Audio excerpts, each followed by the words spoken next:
viewers, welcome back to my channel Random Things.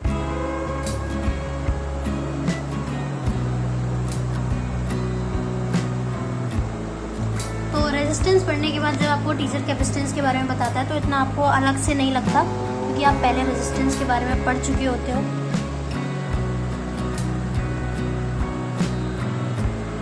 पहले इसका ना थोड़ा सा अलग है। रेजिस्टेंस के बारे में एक यूनिक यूनिट हमने पढ़ी थी जब हम लोग 10th में थे, ओम पढ़ा हुआ था। यहाँ पर फराड पढ़ा है हमने। तो अगर आप 12th में हो तो आपको वैसे ही सबको समझ में आ रहा होगा। और कौन कौन 12th में ना कमेंट करके बताना अभी, और किसने ये शब्द पहले से सुन रखा था या जो पहले से पढ़ चुका है इसके बारे में कमेंट करके बताओ। फिर उसके बाद ना मैंने पढ़ी थी केमिस्ट्री, और केमिस्ट्री में मैंने पढ़ा है सॉल्यूशन। आई थिंक ये तो आप लोगों ने 11th में पढ़ा ही है, अगर आप लोग 11th पढ़ चुके हो तो। और नहीं पढ़ा तो सोल्यूशन कोई नया वर्ड नहीं है। सोल्यूशन में भी हमने काफ़ी सारा कवर कर चुके हैं already, like strength of solution से लेकर टाइट्रेशन के बारे में तो शायद आप लोग में से बहुत सारे लोग जानते होंगे। टाइट्रेशन एक एक्सपेरिमेंट भी होता है, लैब्स में कराया जाता है जो कि, और इसके ऊपर काफ़ी सारी शॉर्ट्स वगैरह भी आपको मिल जाएंगी कि मज़े तो तब आते हैं जब टाइट्रेशन में पिंक कलर आता है। अगर आपने सुना हो तो कमेंट करके बताना। और जब मैं इन दोनों से पढ़ के बोर हो जाती हूँ, और अभी मैथ की कोचिंग स्टार्ट नहीं हुई तो मैथ तो करते नहीं है, तो इन दोनों को पढ़ के जब मैं बोर हो जाती हूँ तब मैं पढ़ती हूँ कुछ नया। क्या आप गेस कर सकते हो वो क्या है? वेल, वो पढ़ने का ही है। तो that is the book which is the best selling book, Ikigai. तो अगर आप में से किसने इसके बारे में पहले से कोई जानता है तो वो कमेंट करके बताना, और नहीं तो मैं आपको इसके बारे में थोड़ा सा बताती हूँ। तो इकिगाई एक जैपनीज़ वर्ड है। ये दो ऑथर्स ने लिखी है। उनका नाम है Hector Garcia, the first one, and the second one is Francis Miralles. तो ये दोनों जापानीज़ के जो जापान के जो लोग हैं वो लोग सबसे ज़्यादा वर्ल्ड में सरवाइव करते हैं, लाइक लॉन्गेस्ट लिविंग पीपल कहे जाते हैं। तो ऐसा क्यों है उसका सीक्रेट पता करने के लिए ये लोग ना जापान में जाते हैं, जापान को एक्सप्लोर करते हैं। और जापान में भी मोस्टली एक आइलैंड है दैट इज़ ओकिनावा आइलैंड, उसको एक्सप्लोर करते हैं। इसकी ना स्टोरी बहुत अच्छी है। मैंने ये बुक ऑलमोस्ट कंप्लीट करने पर आ गई हूँ मैं।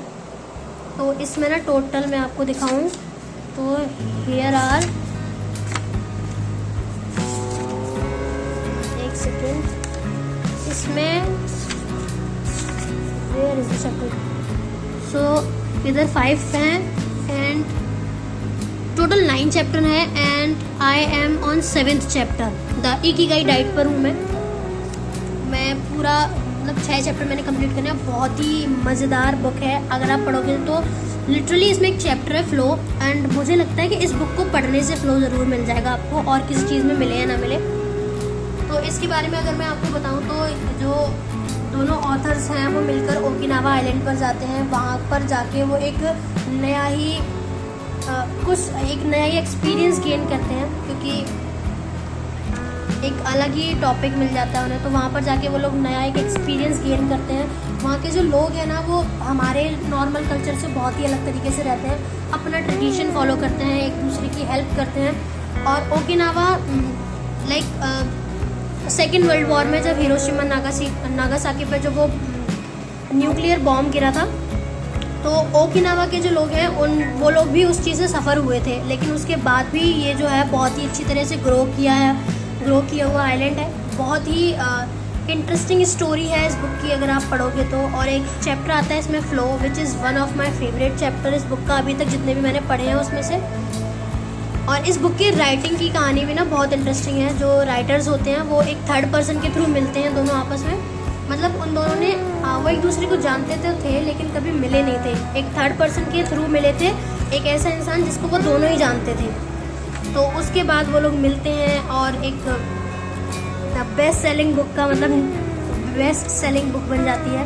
तो इकिगाई क्या है? सबसे पहला इसमें आता है प्रोलूग। तो उसमें आप पढ़ोगे एक मिस्टीरियस वर्ड है, ये एक मिस्टीरियस वर्ड है Ikigai.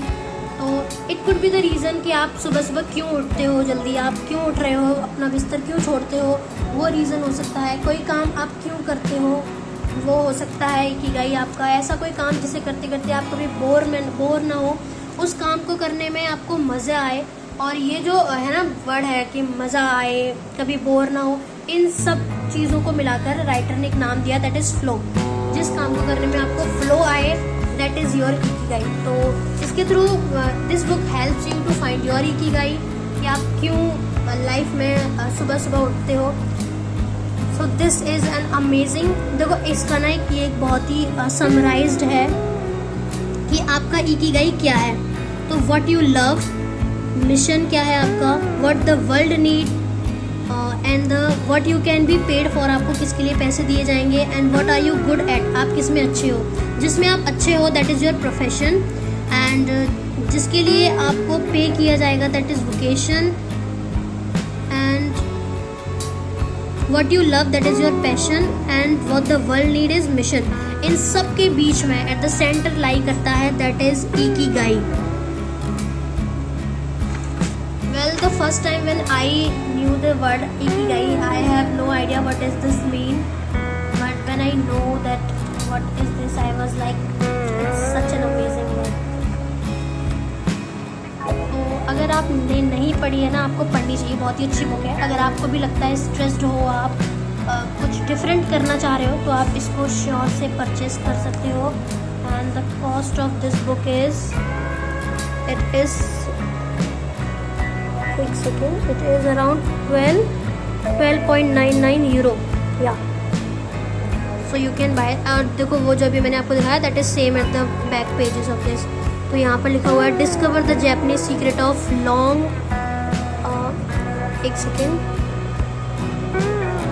Discover the Japanese secret to a long and happy life with the internationally best selling guide to ikigai. And the people of Japan believe that everyone has an ikigai, a reason to jump out of bed each morning. वो वजह जिसकी वजह से आप हर रोज़ सुबह bed पे से उठते हो। Inspiring and confronting this book will give you the life-changing tools to uncover your personal ikigai. It will show you how to leave urgency behind, find your purpose, nurture friendship, and throw yourself into your passions. इसके अंदर ना बहुत सारी inspiring stories हैं। मैंने honestly पढ़ी है, मैंने एक एक पेज, एक एक वर्ड इसका मैंने पढ़ा हुआ है। जितने चैप्टर मैंने पढ़ लिए उतने में से, and each and every word has a different meaning. बहुत ही अच्छी बुक है, तो मैं तो कहूँगी you must buy it. Buy नहीं करो तो लाइब्रेरी जाके पढ़ लो यार, बट पढ़ना ज़रूर, बहुत ही अच्छी बुक है। और जब भी मतलब केमिस्ट्री और फिजिक्स या मैथ इनसे मन नहीं लगता ना, तो I will go for this one.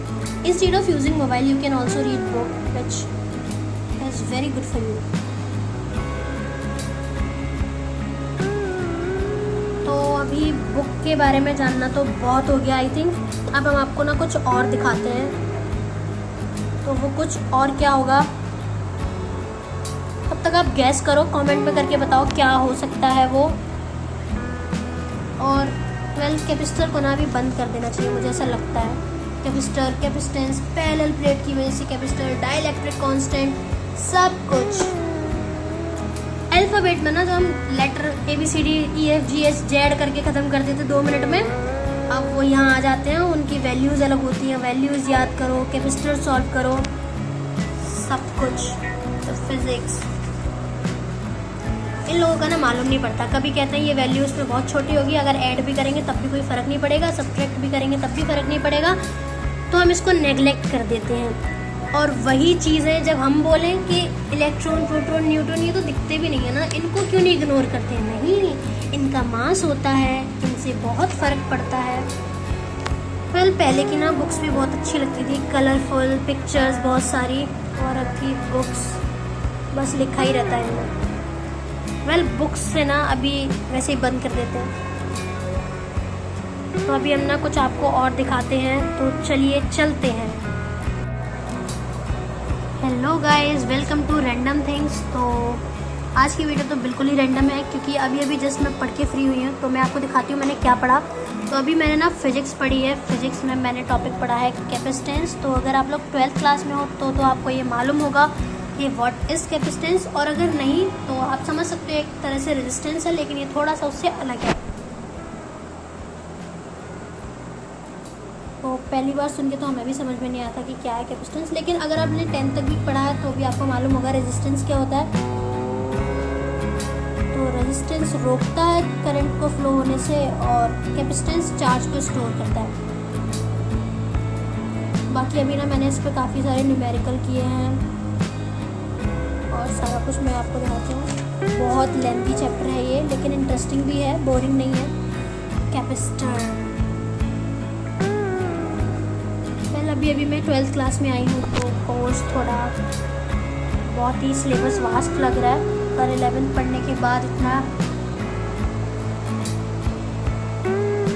Thank you so much for watching my video. I hope you may like it.